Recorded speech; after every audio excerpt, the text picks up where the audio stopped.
Good morning, everyone, and thank you for joining me. So you guys have been asking for deeper dive videos, so I'm going to give you guys a little bit more in-depth analysis of things instead of, just firing things off TikTok style. But yeah, guys, if you've not done so already, please like and subscribe if you like these videos, and please put something down in the comments because I do read them, and I do appreciate your feedback, and I try to accommodate what you guys are asking for. So before we begin then, guys, I just want to talk quickly. This video is going to be about the comparisons between NATO and Russian militaries. Nobody else is talking about this. Nobody else on the mainstream have the experience to talk about this, because they just don't know.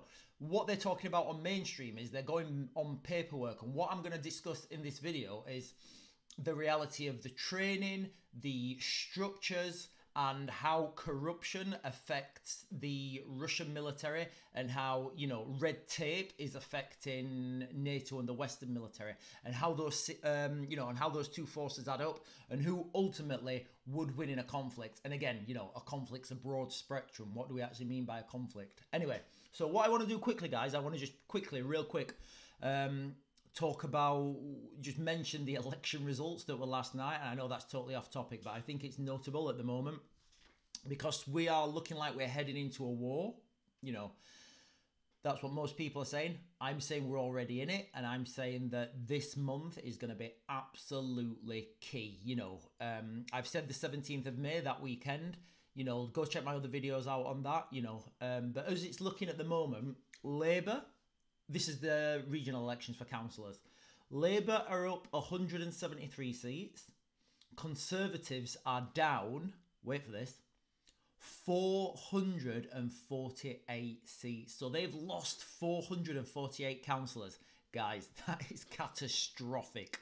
So this in itself is another reason why a conflict needs to happen before the election, both here in the UK and in the United States. And I've said this a long time ago, and I can do another deep dive video into that. But, that's why I'm kind of segueing the elections into this conflict that's brewing in Eastern Europe. So,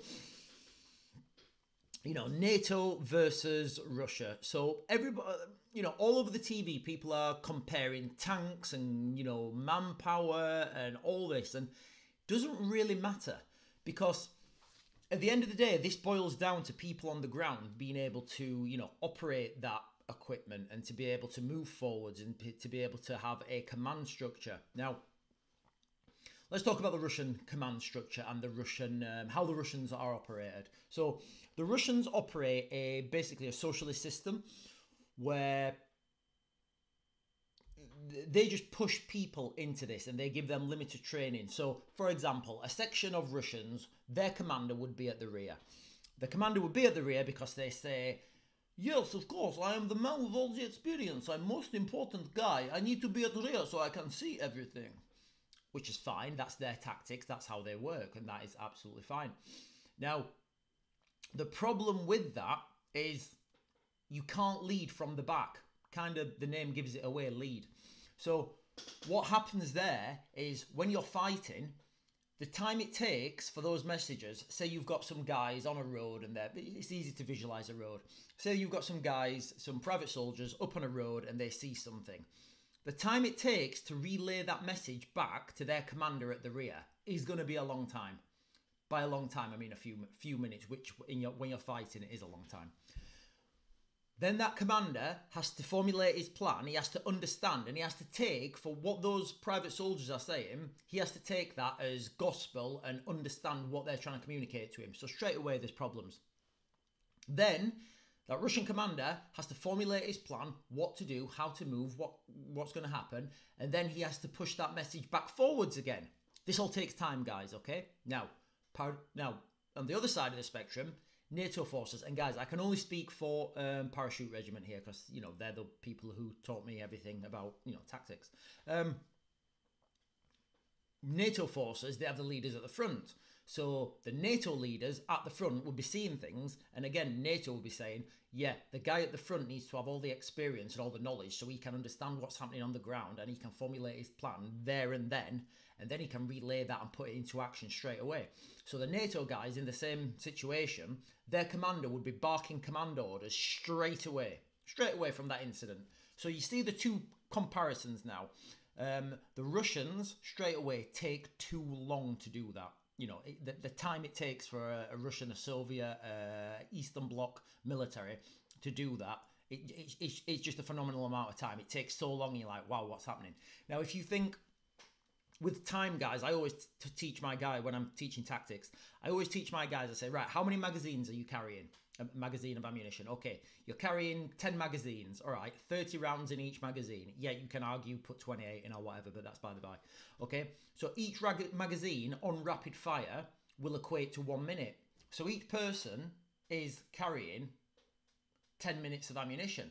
Now, if everybody's firing, everything needs to be done within 10 minutes. So these are the time frames you're looking at. That's how much you're carrying. So straight away from the Soviet side of things, the Russian side of things, sorry, it takes so long for these messages to get passed with the, because of that, people are shooting. They've run out of ammunition before any messages have got passed forward. Now, obviously the NATO side of it, messages get passed a lot quicker. Plans get pushed forwards. You know, you've got assault suppressed reserve. You've got platoons in platoon formations. They can push forward straight off the bat and start conducting these attacks. So that's one of the main, I guess, structural differences in those two tactics. And guys, I can go a massive deep dive into this if you want and spend hours talking about everything from, morale, equipment, capacity, and I can really go deep dive on that. Anyway, so they're two of the main structures. The other thing I want to talk about is the different capacities in mentality. So the Russian mentality is, death or honor. We never surrender. We never back down on mission. We will die or be victorious. Guys, all right? On the face of it, when you're put with NATO troops who are like, oh, let's make a plan, and maybe if the plan fails, we'll come back. On the face of it, it actually seems like the Russian system, oh my God, when they attack us, they're not going to stop until, either we're all dead or they're all dead. They're crazy. They're coming after us. No, that's not what happens. The reality of what happens is when the Russians have to go out on attack, if they know that when they come back, it'll be a disgrace and they have to continue fighting or death or whatever, then what happens is they just don't go out fighting. And that's the reality on the ground, what actually happens. The Russians don't go out fighting and they don't push forwards. They don't send patrols out. They don't dominate the ground. They don't have a patrol structure because in a lot of Russian doctrine, it's death or honor, because they don't want to surrender and they don't want to back down. So they don't go out because, guys, the one thing that unites everybody is not wanting to die, all right? Wanting to go back to your kids, wanting to go back to your families. So when the Russians are in the, in their trenches or in their patrol bases or whatever, and they're thinking, right, do we go out on patrol? If we come into contact with the enemy and we don't win, then it's going to be a massive disgrace on us. It's going to be a humiliation. If we come back, we're traitors, we're weak, we're cowards.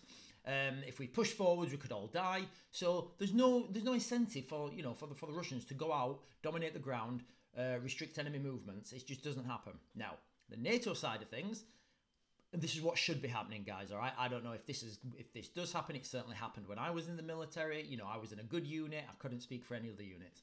But what a good unit should be doing is empowering their junior NCOs, so lance corporals,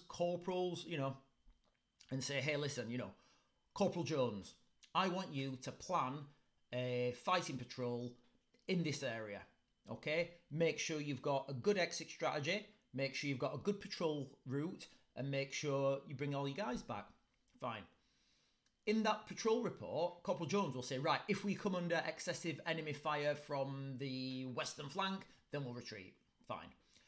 If we come under whatever, we'll come back. Fine. So what that does is it empowers people to go out on the ground more because they've got that knowledge and that facility then to be able to pull back and to be able to come back with all their guys. And when they come back and they say, whoa, I just had a massive patrol, and like, oh God, what happened? You're like, oh, this happened. And then, you know, the officer commanding officer can look at them and say, yeah, good. Well, you brought all your guys back. You did a good job, and you know that's a good job. So the two differences there. One of them encourages people to go out on the ground to do fighting patrols and to dominate the ground. The other one, death or glory. That just makes people. The reality is that just makes people sit in the ground and not want to do anything. Now, another thing that's a huge plus for NATO troops, especially British military, is the standardization of training. Now, what do I mean by that? In the British military, everybody has a standard training. So whether you're Joe Bloggs from, I don't know, whatever unit, you can fit into another unit and you've had the same training. So you should know different, you know, you should be able to fit into a section and do a section attack. The Russian system, they don't have that. Each unit has different tactics, different standard operating procedures, different ways forward. So, for example, the Russian unit, when you attack a Russian unit, again, it all has to go back to their main commander because they don't empower their younger private soldiers, corporals. They don't empower them to be able to make decisions on the front. So, if you attack a Russian patrol, they will all just drop down and, you know, I don't know what they'll do, to be honest. But that message has to come back from, remember what we said, that message has to come back to the commander. The commander has to make a plan. He has to understand what's happening. Then they have to move forwards. If you attack a NATO force, a British force, straight away they should just go into their SOPs. They should form a baseline and start to attack you regardless. That is what should happen. You know, they should win the firefight, then come and attack you. Now, that, you know, the NATO standard, that happens every time. You know, there's no time that shouldn't happen. You know, yes, you can say breaking contact, but you wouldn't really break contact unless you knew you were breaking contact before the patrol. And that's another topic, guys. All right, we can talk about that separately. But on the whole, you don't win wars by backing off. You know, that's the reality. You don't take ground by running away. So there's some of the main differences in. And I'm talking at a tactical level now, guys. So there's two of the main tactical differences and a little bit of structural differences and mentalities between NATO forces and Russian forces. Now, kit and equipment. So on both sides of the kit and equipment debacle, you've got the Russian side, you have got that, and it's actually funny. You know, you have got vast amounts of corruption in such that, you know, it's actually it's amazing to understand the size of the corruption. So what happened? Well, so what happened initially in the 2022 invasion when Putin thought he was going to roll into Ukraine? Putin had been giving a load of money to his military, the top guys. The top guys have then been giving it to the middle guys. The middle guys have been then buying yachts and telling the top guys that the military is ready. Now, when Putin wanted to push forwards and do an invasion, the middle guys were like, oh, God, yeah, kind of needed those tyres and spare parts for the vehicles. I've just had my yacht seized, you know. And that's the reality of the main logistical problems that they came under. It was logistics. You know, they couldn't push forward because they couldn't have fuel. The tyres kept going down. There was no food. There was no water. It was just an absolute mess because of corruption. There's no other way around it. On the NATO side, we don't have a free ticket either. You know, we have mass amounts of red tape. You know, and this red tape's put in there by weapons defense companies because they don't want other people to be able to take money now and get contracts. So what do I mean by red tape? I mean, you know, where I live, literally, there's a company that build off-road vehicles and they're better than Land Rover. I've done a lot of off-road driving. I've done a lot of trials with vehicles, and you know the vehicles that are built, like I say, they're probably about a 5-minute drive from me. You know, they've got a little factory. When I saw, and you know, they've got patents on them, I said, guys, these vehicles are better than the ones that the military get. I said, have you tried to get into them? and he said, "Oh, there's just too much red tape. We can't get through it." And you know, and it's a travesty. In the same industrial park, there's another company that does well. They make parts for caravans, but I looked at all the machinery that they've got and the capacity and the molds and everything, and they could build drones really quickly. And I said, guys, you guys can build drones here. You can build like the wings for drones and stuff. And they're like, yeah, I know, but who's going to pay? And that's the reality now, because you know the red tape, and this gets put on by the army, because the army want everybody to be security cleared, and they want them to jump through these hoops, and they want all the staff to have done this training, you know, and they want everything to be kept in secure locations, and these secure locations need to be X, Y, and Z. And for somebody just starting up, it's almost impossible to get your foot in that door. And the people that do already have that monopoly, Boeing, Lockheed, Raytheon, who's the other ones? I don't know, Northrop, you know what I'm talking about, guys, the BAE Systems, the big prime companies, they've already got these in place. They've already got, you know, the contracts in place. So the price is kept ridiculously high, and there's red tape. So they're the two logistical problems now that NATO face and Russia face. If Russia can get rid of the corruption, they'll do better. If NATO can get rid of the red tape, they'll do better on their supply and demand. But on both sides, ultimately, all these problems, it will always come down to a slugging match. Look what's happening right now in Ukraine. All your fancy weapons, all your artillery shells, they're all gone. They're all gone. There is none. It's, you know, companies now are at full production. And remember, on the NATO side of it, you can only have so many companies that are on full production because of the red tape. So, I don't know, say that there's 10 factories, and I don't know how many there is. Say that there's 10 factories. Those 10 factories are on full production. If another factory wants to open up, they can't, because there's so many red tape barriers to go through. So we're limiting ourselves to the amount of stuff we can produce, to the amount of stuff we can send forwards. Anyway, guys, I think I got on a sidetrack there. What was I talking about? Yes, sorry. So they're the two systems, and always, okay, it comes down to a slugging match. And what do I mean by that? I mean soldiers on each side fighting, and it will get to hand-to-hand fighting, because at some point these weapons will run out. Because, guys, there's no way that this conflict's stopping. Just ask yourselves for this, okay? Do you think Russia are going to put their hands up and say, yeah, guys, my bad, sorry about that, and pull back? Absolutely not. It's never going to happen, all right? On the other side, with all the amount of money and investment and dollarization of Ukraine, do you think NATO are going to say, yeah, guys, you're on your own now, Paka? No, it's not going to happen. All right. What is going to happen, though, is, you know, Europe has to take a more leading role in Ukraine. Europe needs to start pushing more into Ukraine to keep this fight going. And again, guys, I want to be clear, all right? This fighting should stop, because there's private soldiers on both sides who absolutely love their country, who are trying to do the right thing, who are not going to go back and see their parents, and that is absolutely disgusting. You know, it's absolutely disgusting, all right? And it just needs to stop, because the problem is, the less intervention is taken, early intervention will stop things, all right? If you let things escalate at a slow pace, then it just gets worse, because both sides deal with their problems. So now, for example, you know, NATO will understand that they need to get rid of their red tape. So, you know, they'll be doing that. The Russian side of it, they understand that they need to get rid of their corruption. And what I mean by get rid of their corruption, the middle guys, they're like, oh God, yeah, right. Well, if I don't sort something out, Putin's going to have me in the gulag. So, you know, they need to sort their corruption out, you know. I want to do a separate video, guys, on specifics about training, all right?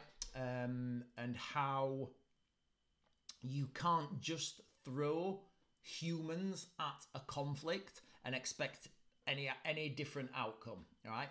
You need to have a good, trained, well-maintained force to be able to, you know, to be able to be efficient. And you can't throw money at this. You have to grow it. It's like, you know, if you are growing like a tomato plant in your garden, you can't give it loads of money and expect it to grow. It just won't happen. There's no quick way around it. These things have to be done organically. You know, you have to weed out, you know, you have to sort the chaff from the wheat or whatever it's called. But that's the reality. I'm going to do a separate video on that, guys, because I'm just conscious I've been waffling now for like 19 minutes and something. Guys, if you like these longer set videos, please give me a like and share. Put these videos on your socials, and I will speak to you guys later. Don't forget to like and follow. We're going live tonight on our other platform. Don't forget to miss it.